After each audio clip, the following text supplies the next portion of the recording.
The rain hammered against the tin roof of the tiny apartment in the outskirts of Portland.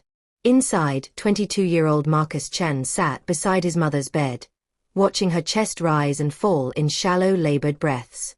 The sound of her wheezing filled the cramped room, mixing with the steady drip of water leaking through a crack in the ceiling. Marcus's mother, Linda, had been a nurse for 30 years before illness forced her into retirement.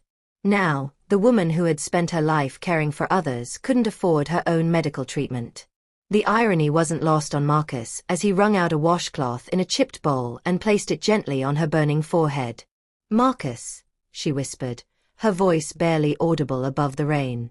Her frail hand reached for his, and despite her weakness, her grip was surprisingly firm. "Promise me something." "Mom, don't talk like that." "You're going to be fine," Marcus said, though his voice cracked with doubt. "Promise me," she insisted, her eyes suddenly alert and focused on his face. "Whatever happens, don't let this world make you bitter. Don't let poverty steal your kindness. You're better than our circumstances." Tears streamed down Marcus's face as he nodded. "I promise, Mom. I'll take care of you. I'll find a way." She smiled weakly before another coughing fit seized her body. Marcus held her until it passed, feeling utterly helpless. He had tried everything.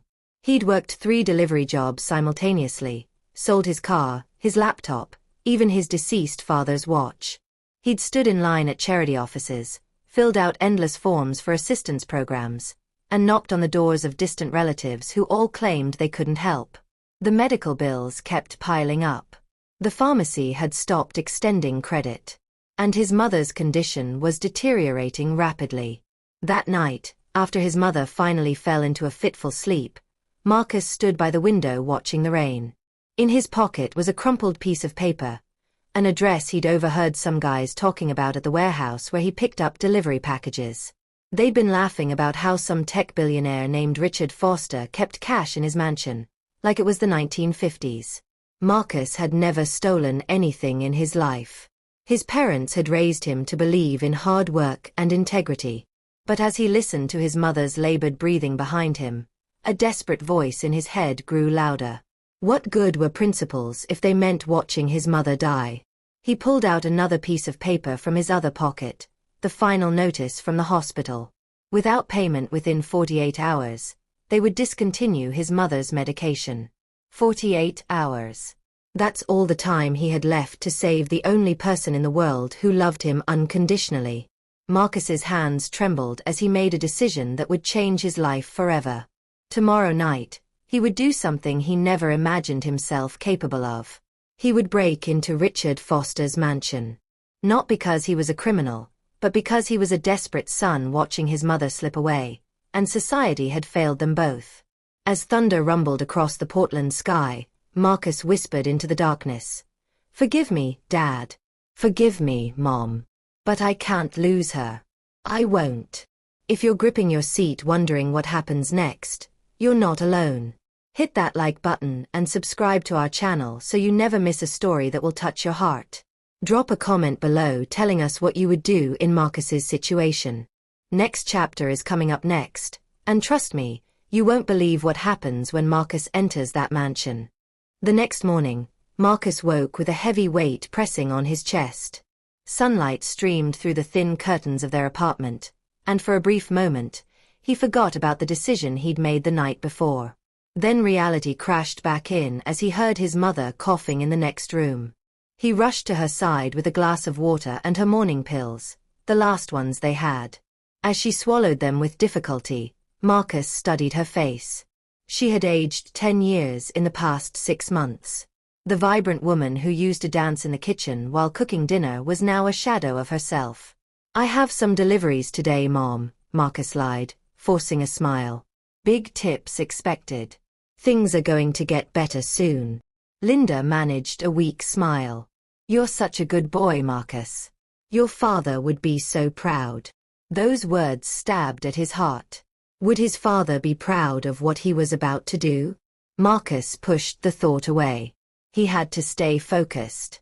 After making sure his mother had eaten the small breakfast he could afford, oatmeal and a banana, Marcus left the apartment. But instead of heading to work, he took a bus to the wealthy Westbrook neighborhood where Richard Foster's mansion stood. Marcus spent the day observing from a distance. He sat at a coffee shop across from the gated community, nursing a single cup of coffee for hours while he watched the security patterns.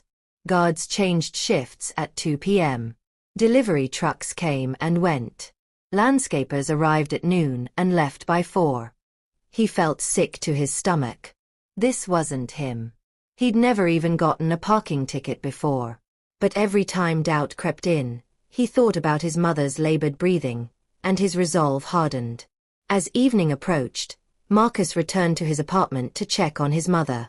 She was sleeping, her breathing slightly more labored than in the morning. He sat beside her bed, watching her in the fading light. "I'm doing this for you," he whispered. "Only for you." At 10 p.m., Marcus dressed in dark clothes and tucked a small backpack under his jacket. His hands shook as he checked his supplies: gloves, a flashlight, and a screwdriver in case he needed to open a window. He felt like he was watching himself from outside his body, unable to believe this was really happening. The bus ride to Westbrook felt eternal. Every passenger who glanced his way seemed to know what he was planning. Every police car that passed made his heart stop. By the time he reached the mansion's neighborhood, Marcus was drenched in nervous sweat despite the cool night air. The mansion loomed before him, a massive structure of glass and steel that probably cost more than Marcus would earn in 10 lifetimes. Security lights illuminated the front, but Marcus had noticed during his earlier surveillance that the back of the property, near the garden, had a blind spot. He circled around, staying in the shadows. His heart pounded so loudly he was certain someone would hear it. When he reached the back wall, he found what he'd hoped for: an old oak tree with branches extending over the fence. Climbing had never been Marcus's strong suit, but desperation gave him strength.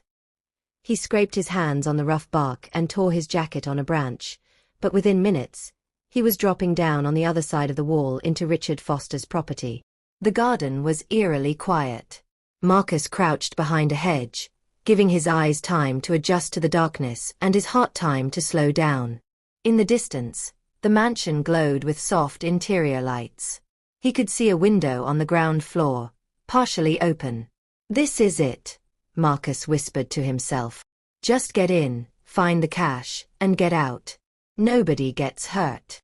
But as he crept toward that open window, Marcus had no idea that the next hour would not only change his life but also test every value his parents had instilled in him.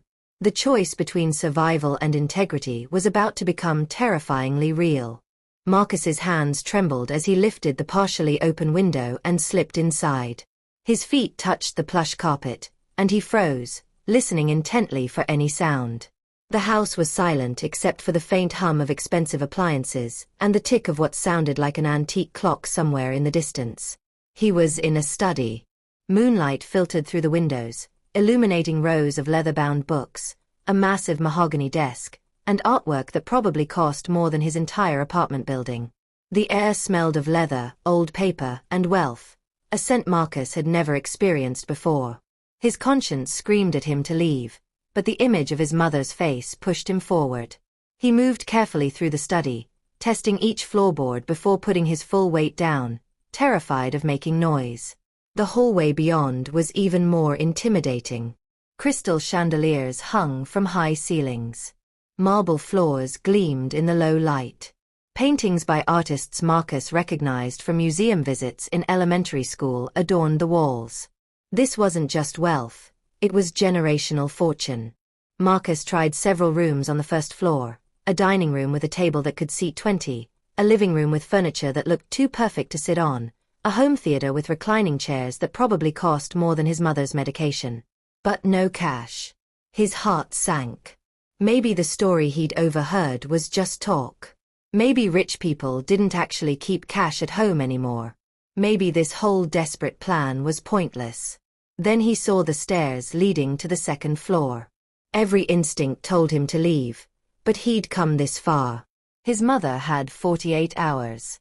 He climbed the stairs, each step feeling like a betrayal of everything he'd been taught, yet also like the only path to saving the person he loved most. The master bedroom was at the end of a long hallway. Its double doors stood slightly ajar, and soft light spilled from within. Marcus approached slowly, his pulse racing. Through the crack, he could see an enormous bedroom with a king-sized bed, another sitting area, and what looked like a walk-in closet the size of his entire apartment. He pushed the door open wider and stepped inside. The room was empty. Carefully, Marcus began searching. He opened drawers in the nightstand, finding watches, cufflinks, and other expensive items. But he wouldn't take those. He'd only come for cash, something that wouldn't be traced. Then he opened a drawer in the dresser and his breath caught. Stacks of $100 bills, neatly bundled. More money than he'd ever seen in his life. His hands shook as he reached for them. He calculated quickly. $5,000 would cover his mother's medication for months, maybe even fund a better treatment. He grabbed 2 bundles, stuffing them into his backpack. Relief and shame washed over him in equal measure. He had it. He could save his mother. But he was also now a thief. That's when he heard it. A horrible, rasping gasp coming from the other side of the massive bed. Marcus froze, terror flooding his veins. Slowly, he moved around the bed, and what he saw made his blood run cold. An elderly man lay on the floor between the bed and the wall, his body convulsing, his face turning blue. His hands clawed at his throat, desperately trying to breathe. On the floor beside him, just out of reach, was an inhaler. Richard Foster. The billionaire was dying right in front of him. For a moment that felt like eternity, Marcus stood paralyzed. Every survival instinct screamed at him to run. He had the money. The door was right there. He could be over the wall and gone before anyone knew he'd been there. But as he watched the old man's struggles grow weaker, another voice rose in his mind, his mother's voice from just last night. Don't let this world make you bitter. Don't let poverty steal your kindness. Time seemed to stop as Marcus stared at the dying billionaire. Richard Foster's convulsions were growing weaker, his blue lips moving soundlessly. The man had maybe seconds left. Marcus looked at the backpack containing the money, his mother's salvation. Then at the door, his escape route. Then back at the inhaler on the floor, just inches from Foster's reaching fingers. God help me, Marcus whispered. In one swift motion, he dropped the backpack and lunged for the inhaler. He fell to his knees beside Foster, lifting the old man's head gently but firmly. Foster's eyes rolled back, unfocused and terrified. It's okay, Marcus heard himself saying, his hands surprisingly steady now that he'd made his decision. I've got you. He'd watched his mother use an inhaler countless times. He positioned it at Foster's lips and pressed down on the canister. Once. Twice. 3 times. Breathe, Marcus urged. Come on, breathe. For a horrible moment, nothing happened. Then Foster's chest heaved. He sucked in air with a desperate, rattling gasp. Color began returning to his face. His eyes focused slightly. Marcus administered another dose, then another, remembering how his mother sometimes needed multiple puffs during bad attacks. Slowly, agonizingly, Foster's breathing steadied. The convulsions stopped. His eyes, though still wide with shock and lingering fear, became clear. The 2 men stared at each other, the billionaire and the would-be thief, one saved by the other in a moment that defied all logic. You. Foster's voice was barely a whisper. You saved. Just keep breathing, Marcus said softly. Slow and steady. He helped Foster sit up against the bed, keeping the inhaler ready in case another attack started. The old man's expensive silk pajamas were soaked with sweat, his white hair disheveled. Without his usual commanding presence, which Marcus had seen in news articles, Richard Foster looked like what he was, a fragile, elderly man who had nearly died alone. I need to call. Foster gestured weakly toward the phone on the nightstand. Your security? Marcus asked, his voice hollow. He knew what came next. He'd saved the man's life, but he'd still broken into his home. The money was still in his backpack. He was still a criminal. Foster nodded, reaching for the phone with shaking hands. Marcus could have run. He probably had 30 seconds before security arrived. But he didn't move. He stayed on the floor, watching the man he'd saved make the call that would end his freedom. Security. Master bedroom. Medical emergency, Foster gasped into the phone. Then, his eyes never leaving Marcus, he added. And there's an intruder. Don't hurt him. He saved my life. Within minutes, the room flooded with people. Security guards with weapons drawn, a private doctor who had apparently been on call, and several staff members Marcus hadn't even known were in the house. Everyone was shouting. On the ground. Hands behind your head. Sir, are you injured? Step away from Mr. Forster. Marcus complied with every order, lying face down on the expensive carpet as rough hands zip-tied his wrists behind his back. The backpack was seized. The money discovered. His Miranda rights were read. Through it all, Marcus kept his eyes closed, thinking only of his mother. He'd saved a life tonight, but at what cost? Who would take care of her now? As security hauled him to his feet, Foster's weak voice cut through the chaos. Wait. The room fell silent. Everyone turned to the billionaire, who was now sitting on his bed with an oxygen mask over his face, the doctor monitoring his vitals. Foster pulled the mask aside. This young man saved my life. I want to know why. A security guard scoffed. Sir, he was robbing you. He probably triggered your attack. We found $5,000 in his bag.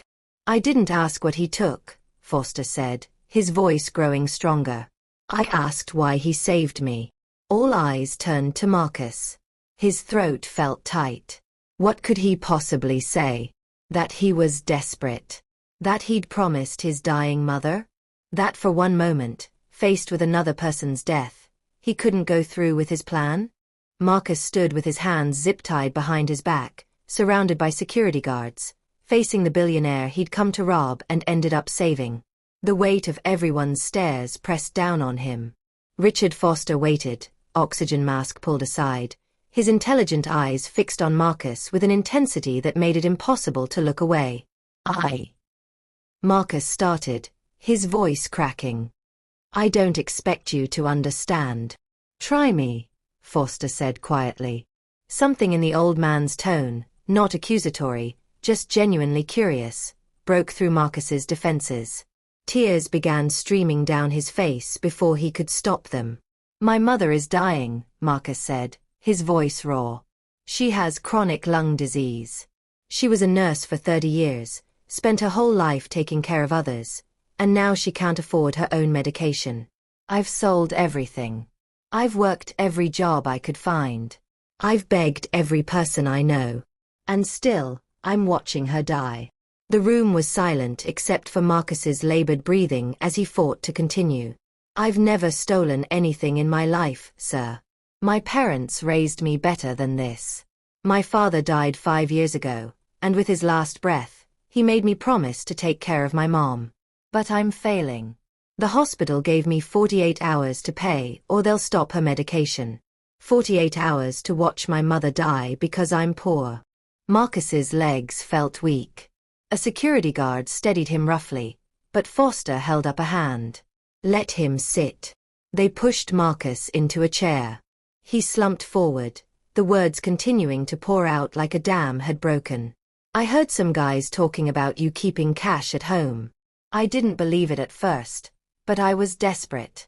I thought maybe I could take enough to save her. Just enough for the medication. I know it's wrong. I know I'm a thief. But she's my mother, sir. She's all I have left. Foster was silent for a long moment. Then he asked, why didn't you run? You had the money. I was unconscious. You could have escaped. Marcus lifted his head, meeting Foster's eyes. Because you were dying. And I know what it's like to watch someone you love struggle for every breath. I couldn't let that happen to someone else. Not even. He paused. Not even to the person I came to rob. The billionaire studied him for what felt like hours. Then, to everyone's shock, Foster smiled, a small, sad smile. Do you know why I keep cash in my bedroom? Foster asked. Marcus shook his head. Because 43 years ago, I was exactly where you are now. Poor, desperate, watching my little sister die because I couldn't afford her medication. I stole too, Marcus. I broke into a pharmacy and took the medicine she needed. The room erupted in shocked murmurs. Foster's head of security stepped forward. Sir, you don't need to. Yes, I do, Foster interrupted. He looked around at his staff. I got caught. Spent 6 months in jail. My sister died while I was locked up. I couldn't even go to her funeral. Tears glistened in the old man's eyes now. When I got out, I swore that if I ever made something of myself, I would never forget what desperation feels like. I built my company from nothing. And I kept cash in my bedroom as a reminder that wealth is meaningless if it doesn't help others. Foster stood up slowly, waving away the doctor's concerns. He walked to Marcus, each step deliberate. When he reached him, he looked down at the young man in zip ties and said something that would change Marcus's life forever. I'm not pressing charges. The room exploded with protests. Sir, you can't, Mr. Foster, legally. This sets a dangerous precedent. Foster raised his hand for silence. This young man had every reason to let me die. He had money in his hands and freedom within reach. Instead, he chose to save my life. That's not the action of a criminal. That's the action of a good man in impossible circumstances. He turned to his head of security. Cut the zip ties. Now. Sir, at least let us. Now. The security guard reluctantly cut Marcus free. Marcus rubbed his wrists, unable to process what was happening. Foster placed a hand on his shoulder. Tell me about your mother. What exactly does she need? The hospital room was unlike anything Linda Chen had ever experienced. Instead of the crowded county hospital where 3 patients shared a room and overworked nurses rushed past without making eye contact, she found herself in a private suite that looked more like a luxury hotel than a medical facility. She'd been confused and frightened when men in expensive suits arrived at her apartment, gently explaining that she was being transferred to Portland General's VIP wing. She'd protested weakly, saying she couldn't afford it, that there must be some mistake.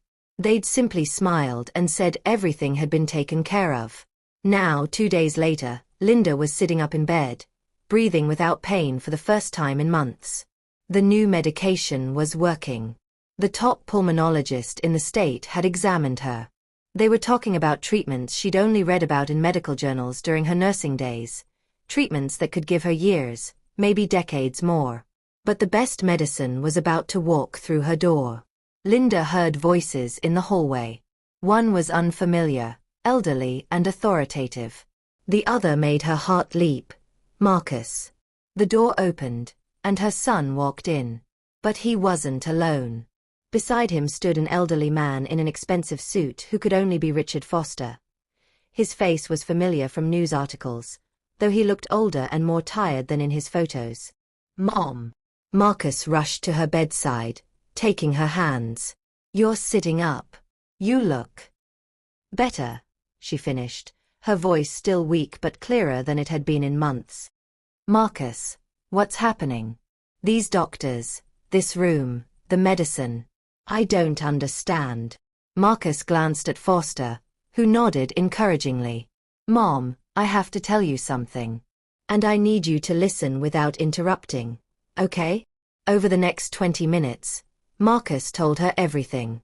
The desperation, the breaking and entering, finding Foster dying, the choice he made, and the extraordinary response of the man standing beside them now. Linda's eyes filled with tears. She looked at her son with a mixture of pride, pain, and love. Oh, Marcus. My boy. You shouldn't have. I know, Mom. I know it was wrong. But I couldn't lose you. I couldn't break my promise to Dad. But you didn't break it, Foster interjected softly. That's what I've been trying to make him understand. A promise to care for someone doesn't mean abandoning your principles.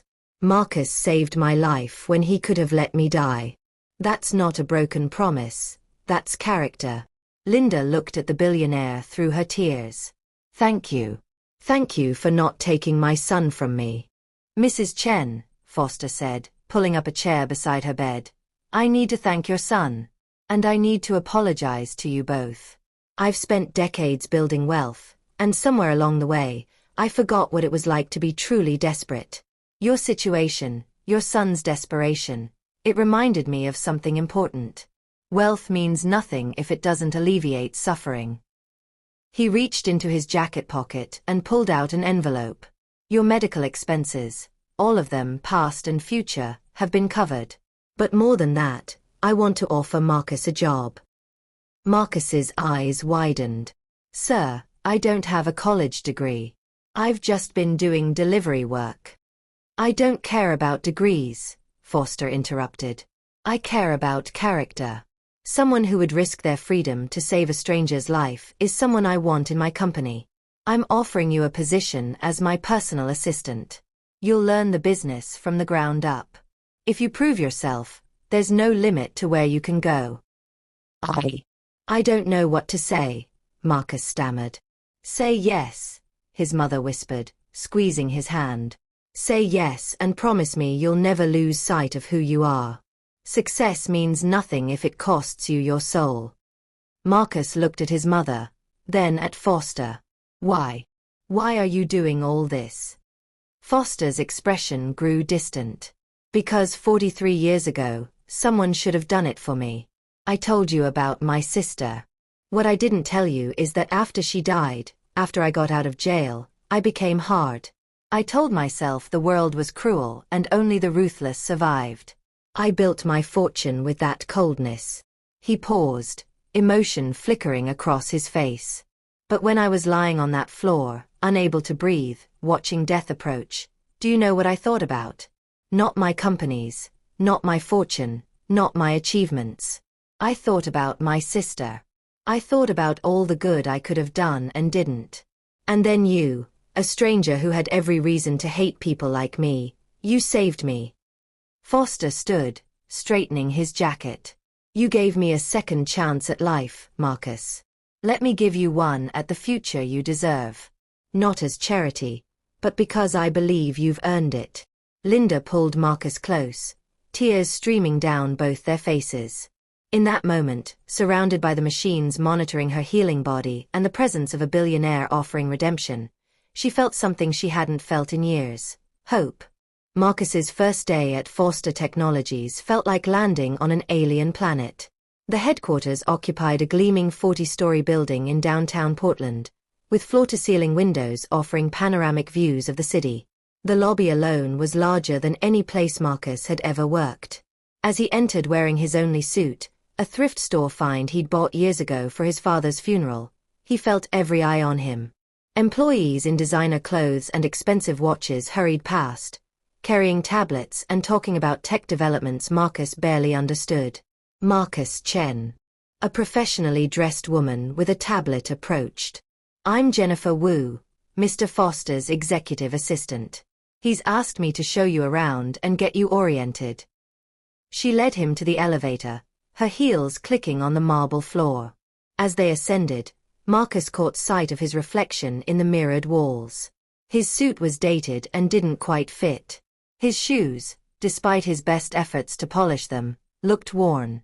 He didn't belong here. Nervous? Jennifer asked, noticing his expression. Terrified, Marcus admitted. She smiled. Good. That means you care. The people who should be terrified are the ones who come in here thinking they know everything. The executive floor was even more impressive. Richard Foster's office suite took up one entire corner, with views stretching to Mount Hood on clear days. Jennifer led Marcus to a smaller office adjacent to Foster's, still larger than Marcus's entire apartment. This is yours, she said. Mr. Foster wants you close while you learn the business. Mine. Marcus looked around at the mahogany desk, the leather chair, the computer setup that looked like it belonged on a spaceship. There must be some mistake. No mistake. Mr. Foster was very specific. He says you're to shadow him, learn from him, and, she paused, studying Marcus, keep him grounded. Those were his exact words. The first week was overwhelming. Marcus attended meetings where people discussed quarterly earnings, market disruptions, and strategic pivots. He understood perhaps one word in 10. At lunch on his third day, sitting alone in the cafeteria, he overheard two junior executives talking. "Did you see Foster's new charity case?" one said. "The assistant. I heard he's some street kid Foster took pity on. Probably won't last a month. This isn't the place for do-gooders playing at business." Marcus stared at his sandwich, appetite gone. They weren't wrong. He didn't belong here. He had no degree, no experience, no network. What was he thinking? That evening, Foster called him into his office. "You heard them, didn't you?" the old man asked without preamble. Marcus looked up, startled. "Sir. The executives. The gossip. I know what they're saying about you." Marcus nodded slowly. "They're right. I don't know what I'm doing here." "Good," Foster said, leaning back in his chair. "The day you think you know everything is the day you stop learning. Let me tell you something, Marcus. Half the people in this building were born into wealth. They went to Ivy League schools, joined the right clubs, knew the right people, and many of them are mediocre at best." He stood and walked to the window. "You know what you have that they don't? Perspective. You know what it's like to struggle. You know what real stakes look like. When we make a product decision, they think about market share. You'll think about whether it actually helps people." "But I don't understand half of what's being discussed in those meetings," Marcus confessed. "Neither did I at first," Foster admitted. "When I started my first tech company, I couldn't tell you the difference between a router and a processor. But I learned. And so will you." He handed Marcus a stack of books. "Start with these. And Marcus, stop eating lunch alone. I don't care if those executives think they're better than you. Show them who you are through your work, not through fighting their gossip." The turning point came 3 weeks later. Marcus was in a meeting about a new app the company was developing, a healthcare management system. The executives were debating features, all focused on maximizing user engagement and data collection. "What about low-income users?" Marcus spoke up, his voice quiet. The room fell silent. The VP of Product Development looked at him with barely concealed annoyance. "What about them?" "Well, you're acquiring a smartphone with the latest OS and high-speed internet. What about people who can't afford that? People like..." He hesitated, then pushed forward. "People like my mother. She needs healthcare management more than anyone, but she has a 5-year-old phone and spotty internet." "That's not our target demographic," the VP said dismissively. "Why not?" Foster's voice cut through the room. "Marcus makes a good point. Continue." Encouraged, Marcus leaned forward. "What if we made a stripped-down version that works on older phones and low bandwidth? Maybe even a text message-based system for people without smartphones? The profit margin might be lower, but the impact would be massive." The room erupted in debate. Some executives dismissed it as unprofitable. Others began seeing the potential. By the end of the meeting, Foster had greenlit a research team to explore Marcus's idea. As everyone filed out, the VP of Product Development approached Marcus. "That was either very brave or very stupid. We'll see which." But others stopped by Marcus's office later that day. A junior developer thanked him for speaking up. A marketing associate asked if they could grab coffee to discuss reaching underserved markets. Even Jennifer gave him an approving nod. That evening, Marcus visited his mother at the rehabilitation center where she was continuing her recovery. She was walking now, doing exercises, gaining strength daily. "You look different," she observed, studying his face. "Different how?" "Confident. Like you're finding your place." Marcus smiled. "I think maybe I am. It's hard, Mom. Really hard. But Mr. Foster believes in me. And I'm starting to believe in myself. Linda reached out and touched his cheek. Your father would be so proud. Not because you're working for a billionaire, but because you haven't lost yourself in the process. You're still thinking about others. You're still the Marcus we raised. 6 months into his new life, Marcus had transformed in ways he never thought possible. He wore suits that actually fit, understood tech terminology that once sounded like a foreign language, and had earned grudging respect from most of Foster Technologies' employees. The app for low-income healthcare users, now called Care Access, was in beta testing and showing promising results. But success had brought new challenges. It started with an invitation to a charity gala where Foster would be honored for his philanthropy. Marcus, now Foster's trusted assistant, was expected to attend. The event was at the city's most exclusive hotel, with tickets costing $5,000 a plate. As Marcus entered the ballroom in his new tuxedo, bought by Foster's assistant despite his protests, he felt that familiar sensation of not belonging. Crystal chandeliers cast golden light over tables draped in silk. Waiters glided between guests carrying champagne and hors d'oeuvres. Everyone seemed to know everyone else, laughing at inside jokes and discussing vacation homes in Aspen. Marcus Foster appeared at his elbow, looking distinguished in a classic black tuxedo. Come, there are people I want you to meet. The next hour was a blur of handshakes and introductions. CEOs, politicians, celebrities, people Marcus had only seen on television. Most were polite, if distant. A few were genuinely kind. But one conversation would test everything Marcus had learned. Richard, you old fox. A booming voice cut through the crowd. A tall man in his 50s approached, expensive watch glinting. Is this the assistant everyone's talking about? Marcus Chin, meet David Whitmore, Foster said. David runs Whitmore Pharmaceuticals. Ah yes, the rags to riches story, Whitmore said, shaking Marcus's hand with exaggerated enthusiasm. Richard's pet project. Tell me, Marcus, how does it feel to go from pushing deliveries to pushing papers in the executive suite? Marcus felt his face flush, but before he could respond, Foster interjected smoothly. Marcus isn't a project, David. He's a valued member of our team with insights the rest of us lack. Of course, Whitmore said, though his smile didn't reach his eyes. Actually, Richard, I wanted to discuss that healthcare app of yours. Care Access, is it? What about it? Foster asked. Well, I'll be frank. My company is concerned about the precedent it sets. Providing discounted medication tracking for low-income users could disrupt market pricing. We're prepared to make a very generous offer to acquire the technology and shelve it. Marcus felt his stomach drop. Shelve it. But it's helping thousands of people already.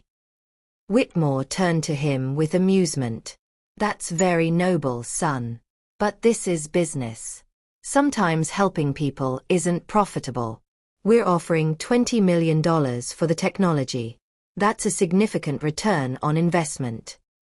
The investment wasn't about returns, Marcus said, his voice steady despite his anger. It was about helping people who can't afford traditional healthcare management. See what I mean, Richard? Whitmore laughed. Your assistant still thinks like a delivery driver. No offense, Marcus, but in the real world, companies exist to make money. Helping people is a nice side benefit when it aligns with profit. I disagree, Marcus said firmly. I think companies have a responsibility to the people they serve, not just their shareholders. Whitmore's smile faded. You've been in business for what, 6 months? Don't lecture me about responsibility. I've built a multi-billion-dollar company by understanding how the world really works.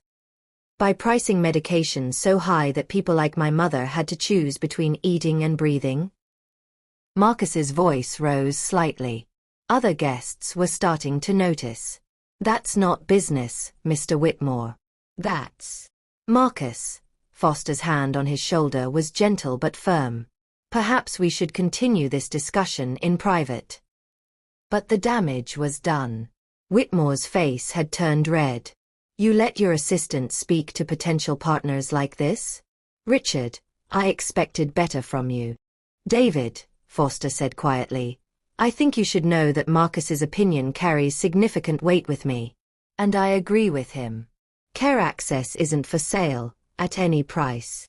Whitmore stared at them both, then laughed bitterly. Sentimental fool.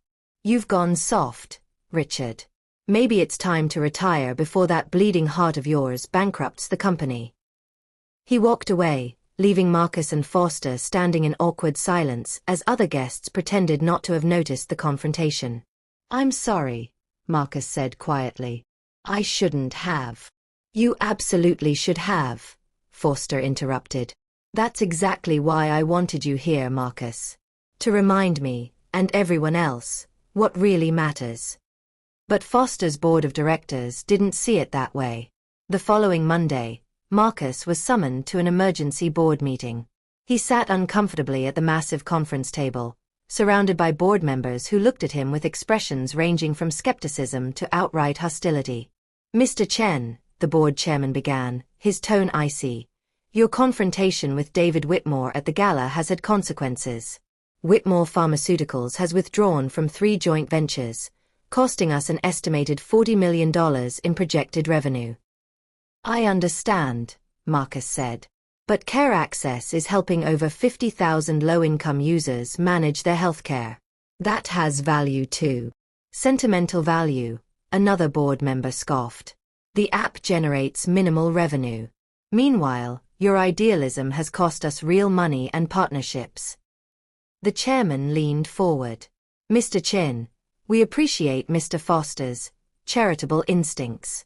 But this company has shareholders, employees, and obligations. We cannot afford to let personal feelings dictate business decisions. Personal feelings? Marcus felt his anger rising again. These are people's lives. My mother would be dead if she couldn't afford her medication. How is caring about that just personal feelings? Because, the chairman said coldly, you're confusing a business with a charity. Mr. Foster built this company on sound financial principles. Your influence is turning it into something else entirely. Marcus looked at Foster, who had been silent throughout the meeting. The old man's expression was unreadable. The board has discussed this at length, the chairman continued. We believe it's in the company's best interest if you step back from operational decisions. You can maintain your position as Mr. Foster's personal assistant, but you will no longer have input on company strategy. Gentlemen, Foster finally spoke, his voice quiet but commanding. I built this company. I own the controlling interest. And I say Marcus stays exactly where he is. The room erupted in protests. Richard, be reasonable. You're letting emotion cloud your judgment. Think about the shareholders. Foster raised his hand for silence. I am thinking about them.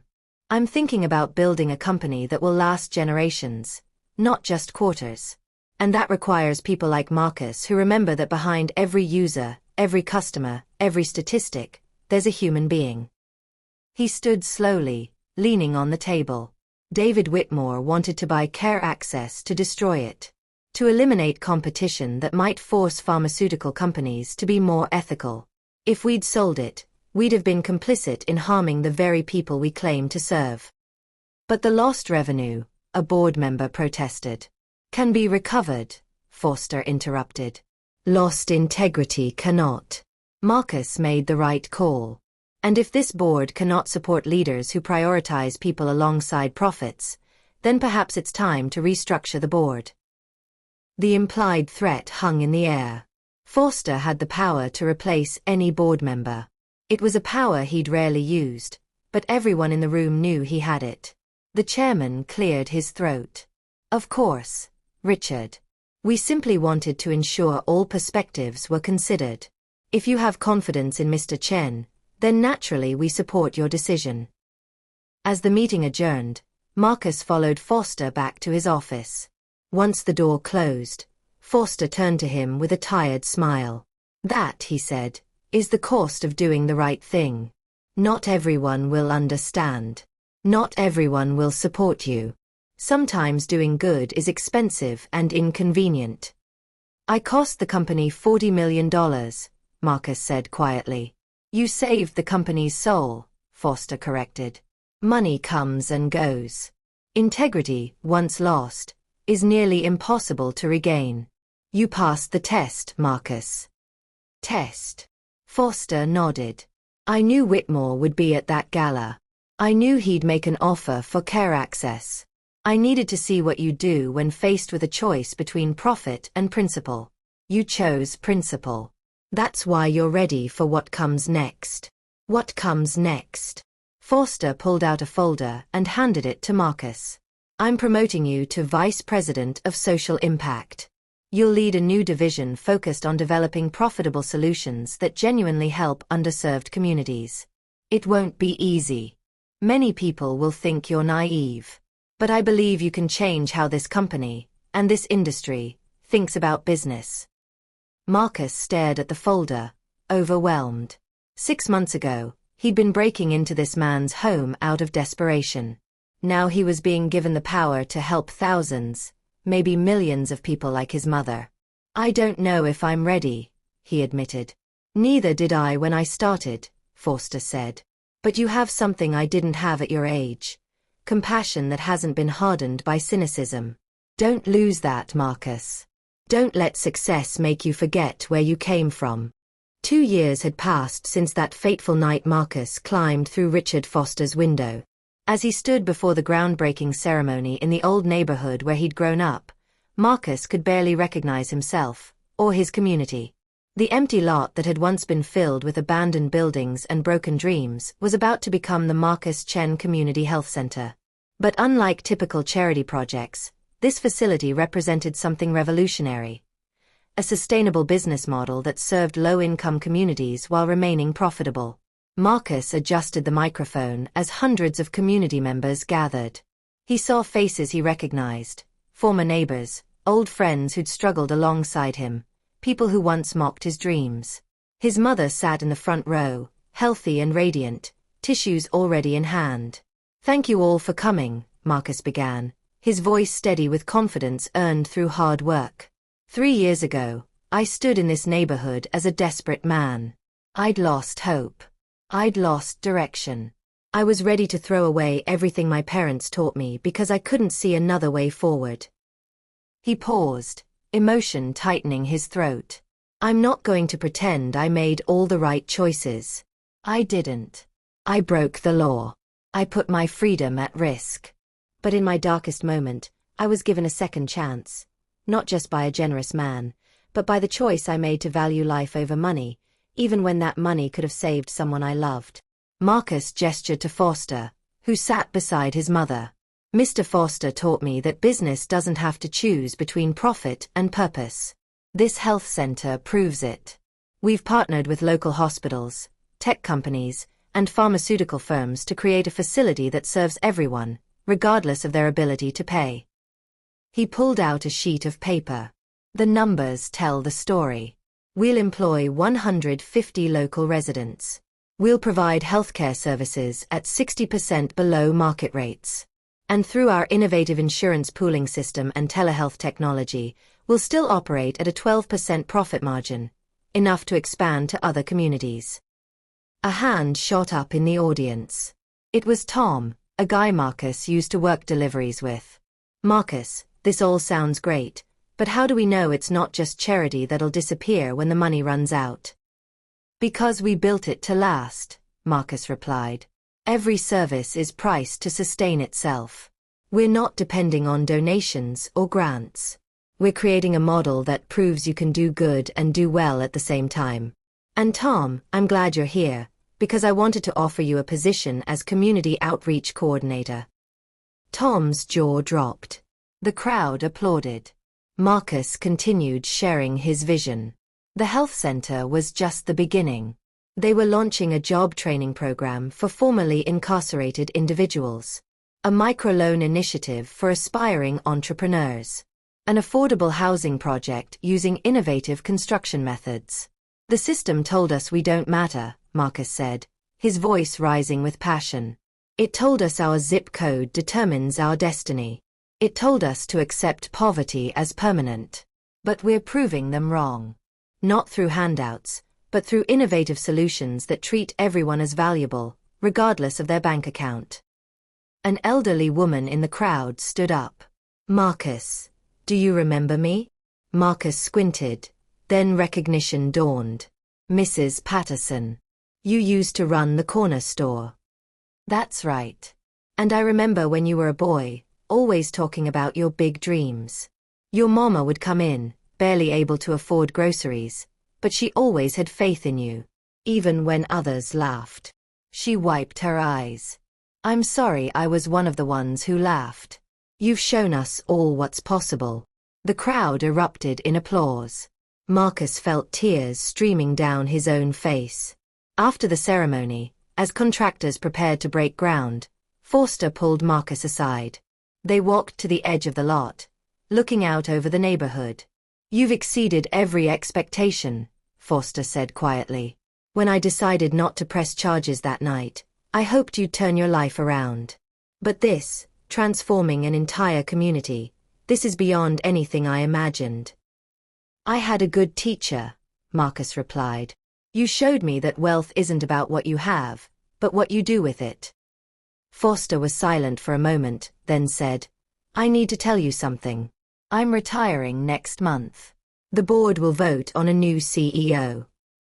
Marcus's heart sank. The company won't be the same without you. No, Forster agreed. It will be better. Because the board has asked me to recommend my successor. And I'm recommending you. Marcus stopped walking. Me. Richard, I'm 24 years old. I don't have an MBA. There are executives with decades of experience. Who think exactly like every other CEO, Forster interrupted. The company needs someone who understands that our customers aren't just data points. Someone who'll make the hard choice to do right even when it's expensive. Someone who's been at the bottom and knows what it's like to fight for every opportunity. The board will never approve it, Marcus protested. They already have. Unanimously. Forster smiled at Marcus's shocked expression. You've earned their respect, Marcus. More importantly, you've earned their trust. Care Access now has 2 million users and is profitable. Your social impact division has generated more positive press than our marketing department's entire budget. And every initiative you've launched has met or exceeded financial projections while genuinely helping people. Marcus sat down on a nearby crate, overwhelmed. I don't know what to say. Say you'll consider it. You don't have to decide today. Forster sat beside him. But Marcus, think about what you could do with that platform. Think about how many communities like this one could be transformed if Forster Technologies fully commits to your vision. That evening, Marcus visited his mother at the apartment Forster had helped her purchase. A modest 2-bedroom in a safe neighborhood with good air quality for her lungs. CEO, she said after he told her the news. My baby, a CEO. I haven't said yes yet, Marcus protested. Why not? Because I'm scared, Mom. What if I fail? What if I'm not smart enough, not experienced enough? What if I let everyone down? Linda took his hands, just as she had countless times when he was a child facing fears. Let me tell you what I see.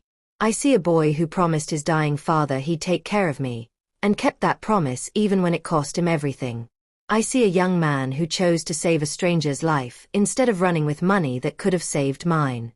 I see someone who's never forgotten where he came from, even as he's risen higher than we ever dreamed. She cupped his face. Your father once told you not to let poverty crush your spirit. But he also taught you something else. That success means nothing if it doesn't lift others up with you. You're not doing this for yourself, Marcus. You're doing it for every person in this neighborhood, in every neighborhood, who's been told they don't matter. That's not pressure. That's purpose. Marcus pulled her into a hug, tears flowing freely. I miss Dad.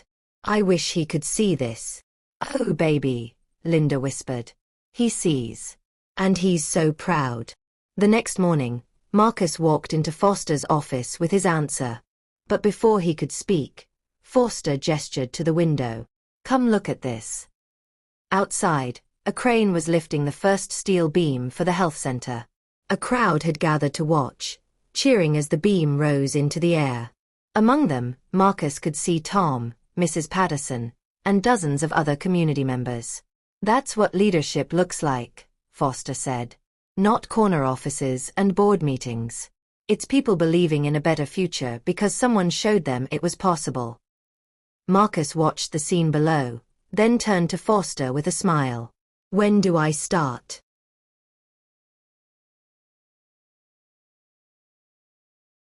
"5 years after that desperate night, Marcus Chen stood at the podium of Portland's convention center, addressing a crowd of 3,000 business leaders, community organizers, and government officials at the National Social Enterprise Summit. At 29, he was the youngest CEO of a Fortune 500 company and had been named one of Time magazine's 100 most influential people. But the accolades weren't what mattered to Marcus. What mattered was the impact.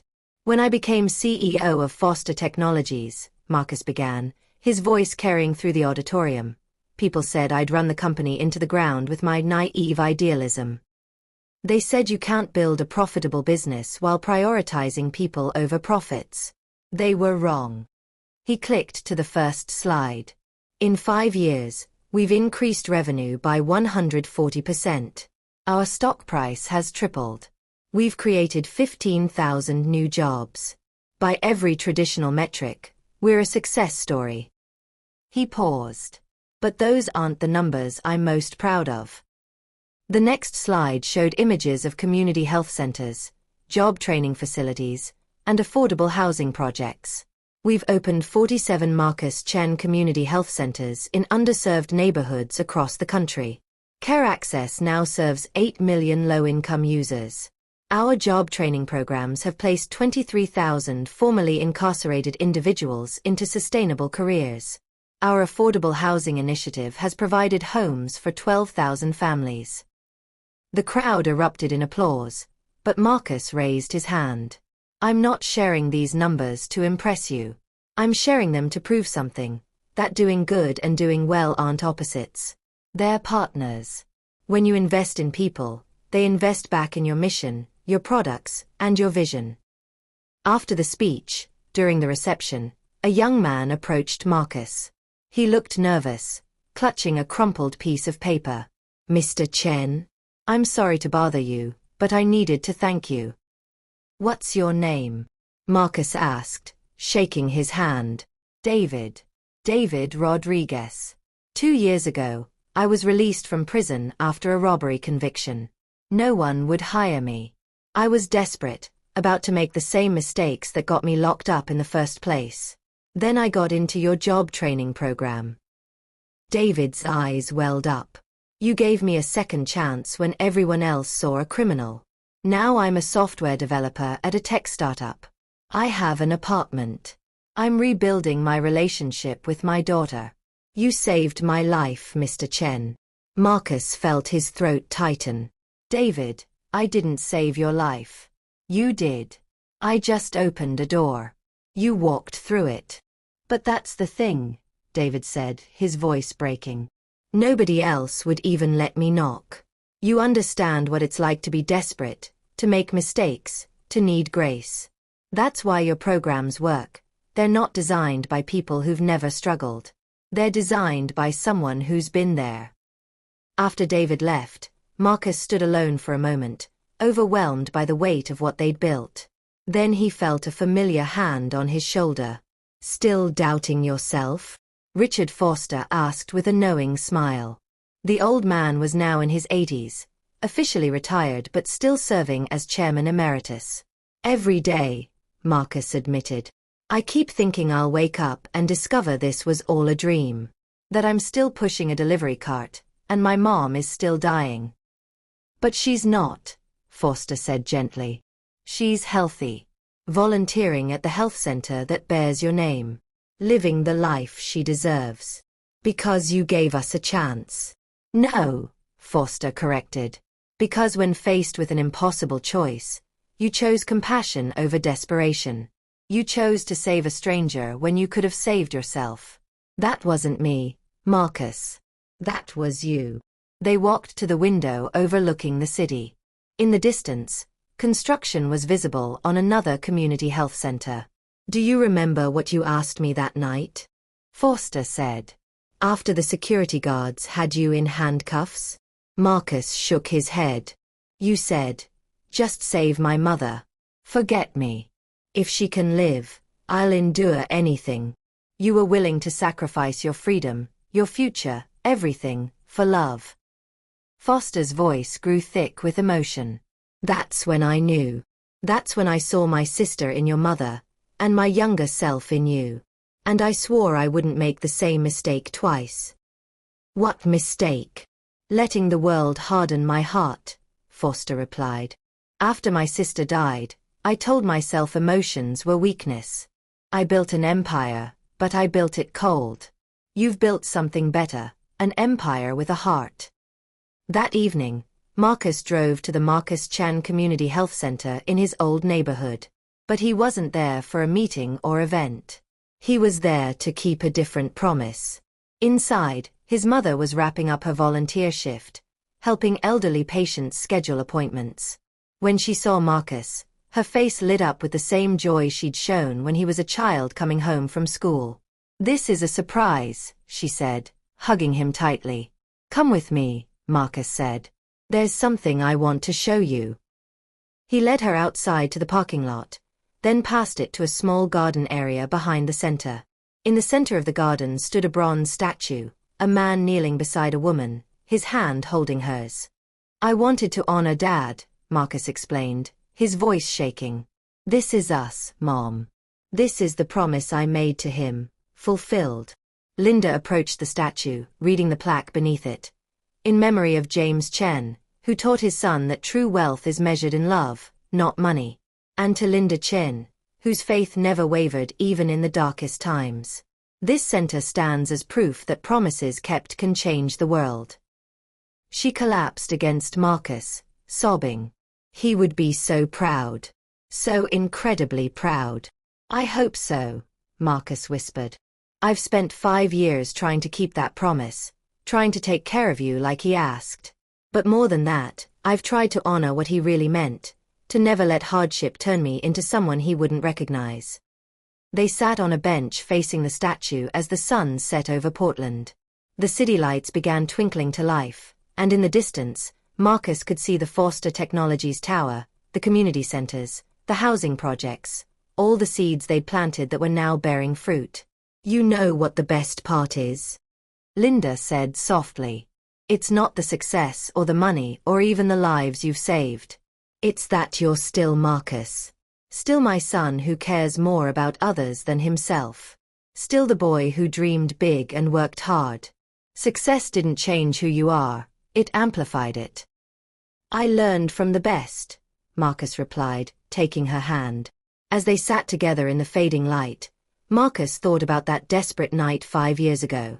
The fear, the shame, the impossible choice he'd faced.